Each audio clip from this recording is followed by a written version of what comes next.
এত অভিজ্ঞতার পরে, এত হত্যাকাণ্ডের পরে, এত রক্ত দেওয়ার পরেও আমাদের মাইন্ডে কোনো খুব বেশি চেঞ্জ হয়েছে আচরণে, এটা খুব লক্ষ্য করা যাচ্ছে না। এটার সবচেয়ে বড় প্রমাণ হচ্ছে তো জাকসু নির্বাচন। আপনারা দেখেন, মানে এত ফেয়ার ইলেকশন হয়েছে, তারপরে 4টা পর্যন্ত ইলেকশনে অংশগ্রহণ করেছে পুরাটাই।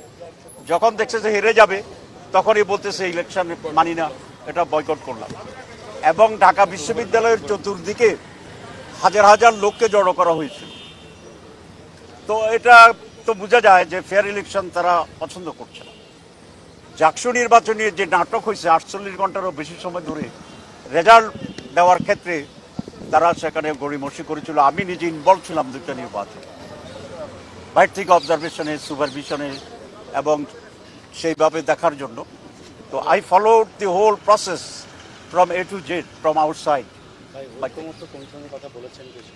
আমি এবং সেখানে দেখলাম যে জাকসুতে যা হয়েছে, তো এটা তো সকলের চোখের সামনে বিদায় ফল উল্টাইতে পারেনি, কিন্তু অ্যাটিটিউডটা তো রয়ে গেছে ফলটা উল্টে দেওয়ার। তো এটা তো জাতীয় নির্বাচনে হওয়ার আশঙ্কা আছে।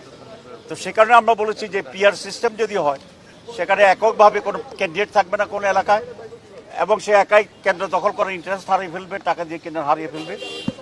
এই জন্য আমরা কমপক্ষে একটিবার পরীক্ষামূলকভাবে পিআর সিস্টেম নির্বাচন চাই, অ্যাটিটিউড চেঞ্জ করার জন্য। যদি এটা ভালো না হয়, নেক্সট টাইম আমরা আবার চেঞ্জ করব। তো এই জন্য আমরা বলেছি তাদেরকে যে আমরা পিআর সিস্টেম চাচ্ছি বোথ হাউসে। অধিকাংশ লোক পিআর সিস্টেম করছে। তারা বলেছে আমাদের দেশে তো অধিকাংশ দেশে পিআর, ইউরোপিয়ান ইউনিয়ন আপনারা জানেন, নর্ডিক কান্ট্রি সবগুলো পিআর সিস্টেম।